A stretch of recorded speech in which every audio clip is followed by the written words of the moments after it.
आपके मुंह से महंगाई शब्द नहीं निकलता, बेरोजगारी चरम पे है। आप कह रहे हैं कि अर्थव्यवस्था मजबूत हो गई है। मोदी जी आते हैं, आपको बड़ी बड़ी बातें सुनाते हैं, और सच्चाई क्या है?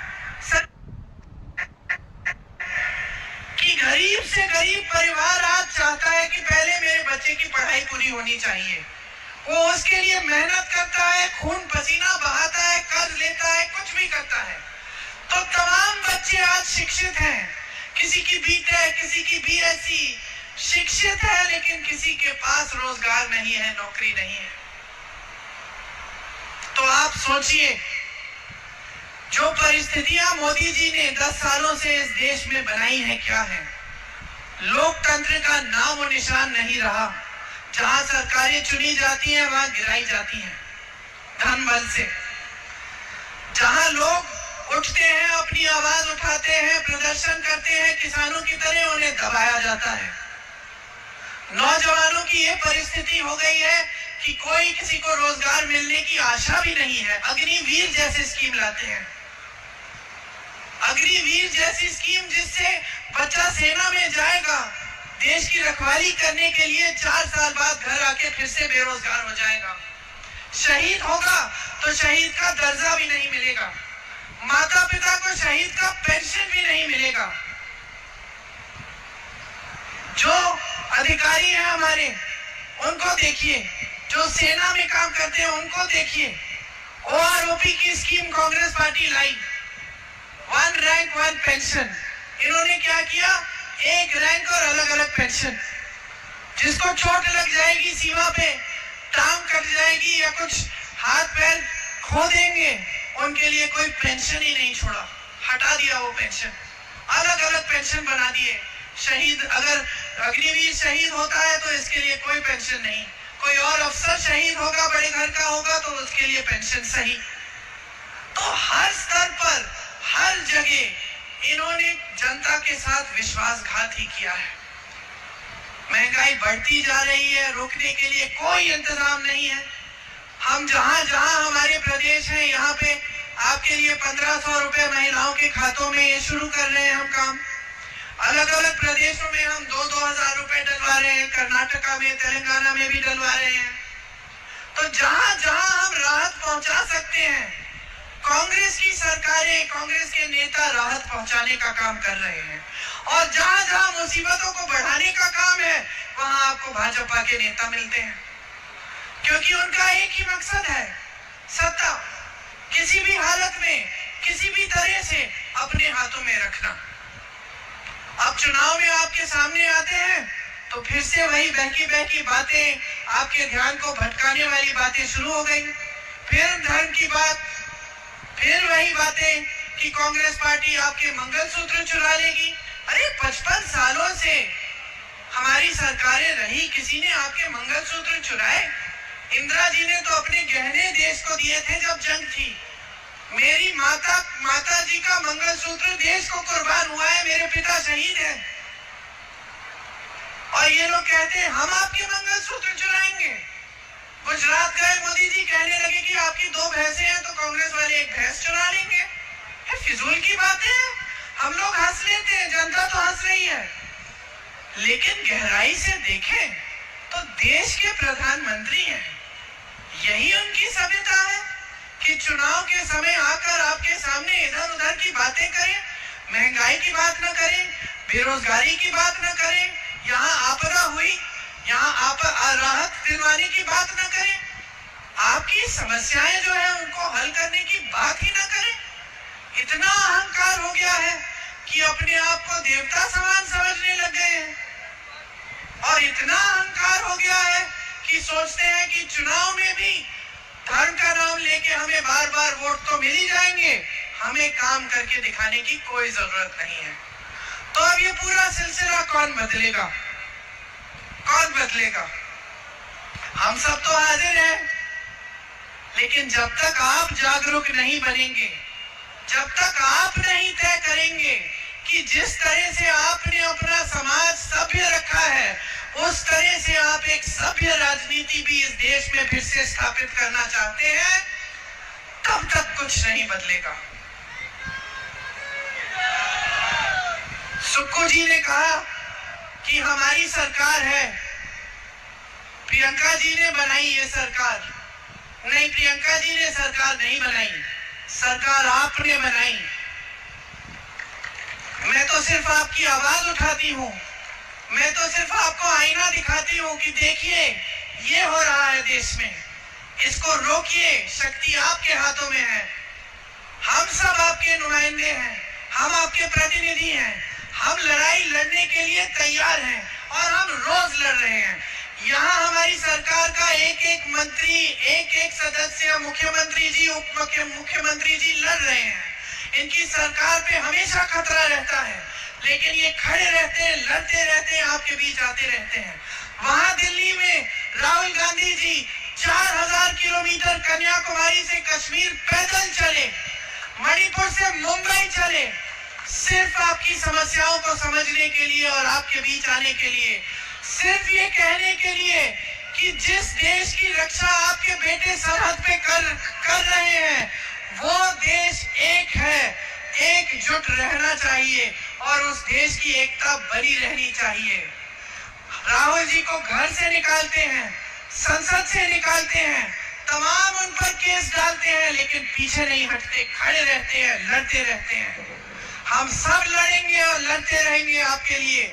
हम इस देश के लोकतंत्र, इस देश के संविधान पर आंच नहीं आने देंगे, लेकिन हमारे साथ आपको लड़ना पड़ेगा, आपको भी जागरूक होना पड़ेगा।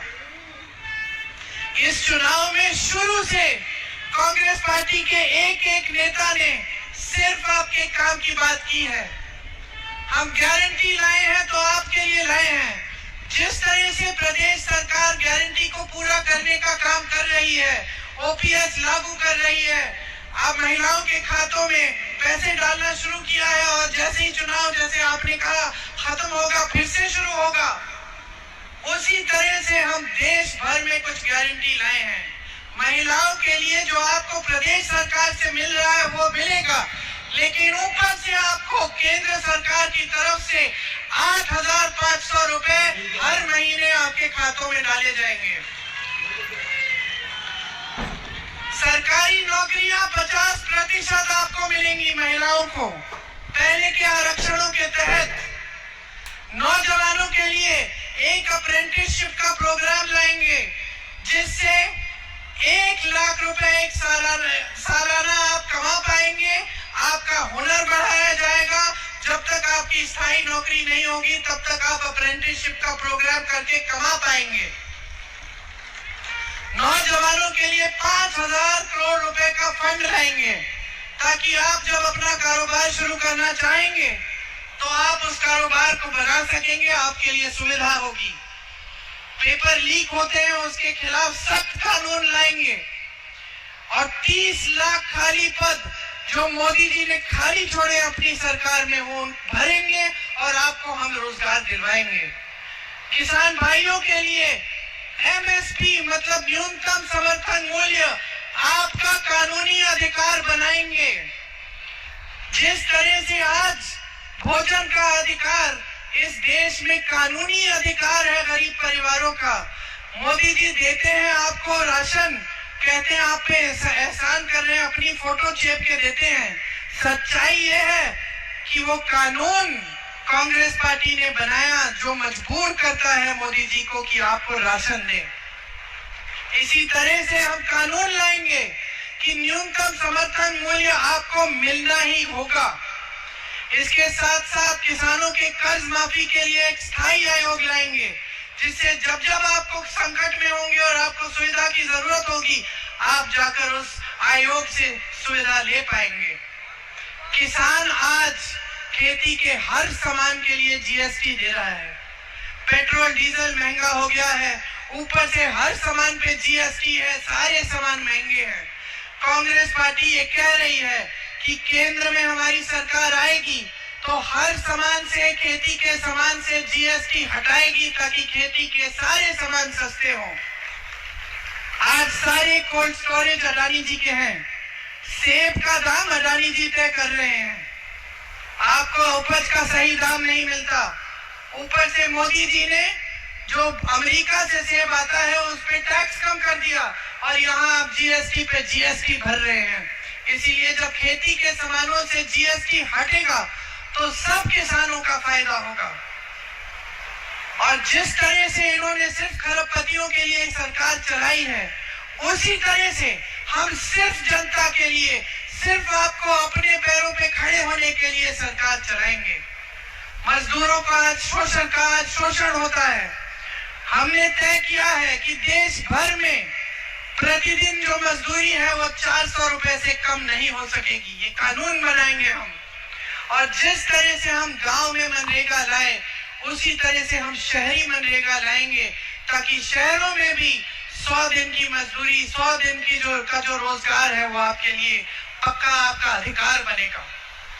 ये जो छोटी छोटी दुकान, और हमेशा हिमाचल से ही एक तरह से हमारे पूरे देश में, हमारे समाज में वो एक जो सभ्यता है उसका एहसास होता है। मेरे लिए तो घर भी है यहाँ।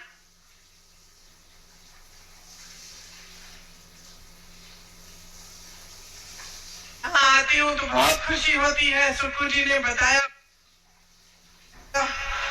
आपको मेरा घर है शिमला के पास, बहुत समय से तो आना जाना भी रहता है, आप सबसे मिलना रहता है, बातचीत होती है। हमेशा पता चलता है कि यहाँ की जनता जो है साधारण जीवन जीती है।